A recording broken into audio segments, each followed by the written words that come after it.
When I was 17, I used to babysit for a family in my neighborhood. The Marshalls had two kids, Emma, who was 8, and Tyler, who was 6. They were good kids, easy to watch, and the parents paid well. I'd been babysitting them for about a year when this happened. It was a Friday night, and the parents were going to be out late at some work event. They told me to put the kids to bed by 9 p.m. and make myself comfortable. Everything went smoothly. We had dinner, watched a movie, and I got them ready for bed. Around 8:45, Tyler asked if we could play one game of hide and seek before bed. I figured one quick game wouldn't hurt, so I agreed. I told them I'd count to 30, and they had to hide somewhere on the first floor only. Those were the rules. I closed my eyes and started counting.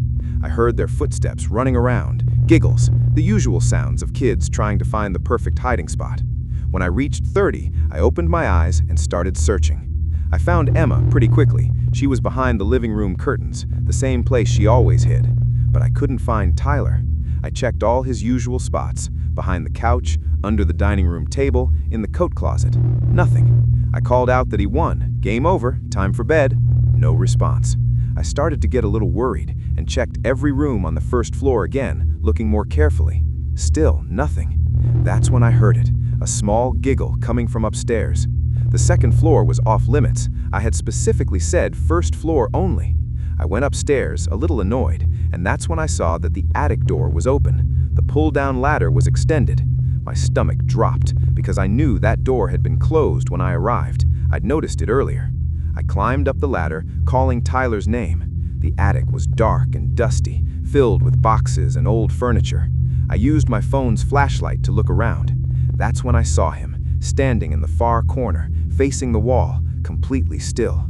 "Tyler, you won, but you weren't supposed to come up here. Let's go back down," I said. He didn't move, didn't turn around. "Tyler?" I walked closer, and when I was about 5 feet away, he spoke. But his voice was different, flat, emotionless. "She said I had to hide up here. She said you wouldn't find me if I was very quiet." My heart started pounding. "Who said that, Tyler?" "The girl. She's been playing with us all night. She's really good at hiding." I grabbed his hand and pulled him toward the ladder. He came willingly, but he kept looking back over his shoulder. When we got downstairs, I closed and locked the attic door. I asked Emma if she had seen a girl in the house. She nodded and said yes, that a girl with long dark hair had been playing with them during the movie. She thought it was my friend. I don't have any friends with long dark hair. I called the parents immediately, told them they needed to come home. I checked every room in that house while keeping both kids right next to me. All the doors and windows were locked from the inside. No one else was there. When the parents got home, I told them everything. The dad went up to check the attic, while the mom stayed with us. He came down looking pale. He asked me if I had moved anything up there. I said no. He showed me a photo on his phone. It was a picture of the attic floor where Tyler had been standing. In the dust, there were 3 sets of footprints. Tyler's, small ones, mine, larger ones, and in between them, a third set, child-sized, bare feet. The Marshalls told me that the house was built in 1952 and that a girl named Sarah had lived there with her family. When she was 9, she had died in the attic playing hide and seek. She'd hidden inside an old trunk, and the lid had locked somehow. By the time they found her, it was too late. I never babysat for them again. Emma told her parents that Sarah was sad because no one would play with her anymore. Tyler still has nightmares about the girl who whispers to him to hide where no one can find him.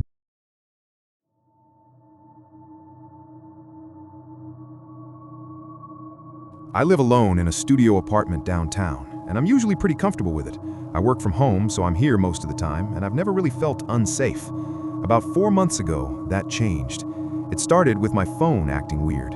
I'd wake up and see that I had made calls in the middle of the night, calls to my own number. I figured it was some kind of glitch, maybe I was rolling over on my phone in my sleep or something. But then I listened to the voicemails. The first one was just silence, 43 seconds of complete silence, then it cut off. The second one, 2 nights later, had breathing, just someone breathing quietly for a full minute. The third one is the one that made me lose it. I woke up one morning and saw that I had called myself again at 3:47 a.m. I hesitated before listening to the voicemail. Something in my gut told me I didn't want to hear it, but I pressed play anyway.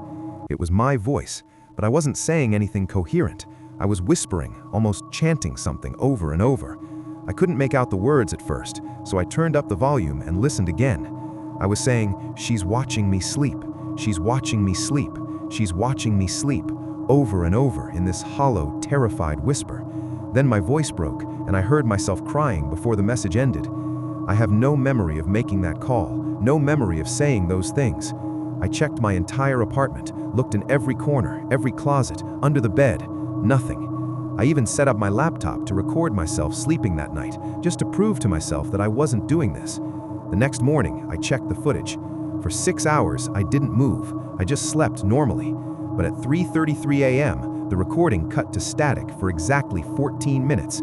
When it came back, I was in the same position, still sleeping. My phone showed that I had called myself during those 14 minutes. I packed a bag and went to stay at my sister's place. I told her everything, and she convinced me to see a doctor, maybe a sleep specialist. I made an appointment, but before I could go, something else happened. I got a call from my building's security. They asked me to come down to the lobby. When I got there, the security guard showed me footage from the hallway camera outside my apartment. At 3:33 a.m. the night before, my apartment door had opened and I had walked out.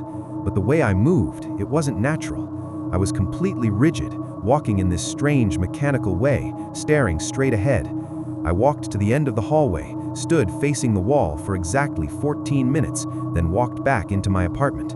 I watched this footage 3 times and I started crying. I had no memory of this, none. The security guard asked if I was okay, if I needed medical help. I just nodded and went back upstairs. That's when I found it. On my wall, the wall facing my bed, someone had written in tiny letters with a pencil, so light you could barely see it, "Wake up," over and over, covering about 2 square feet of space. The handwriting was mine. I moved out the next day. I'm staying with my sister now, and I've been to 3 different doctors. They've tested me for everything: sleepwalking disorders, carbon monoxide poisoning, neurological issues. Everything comes back normal. The apartment is still listed under my name. I'm still paying rent because I'm too scared to go back and get my stuff.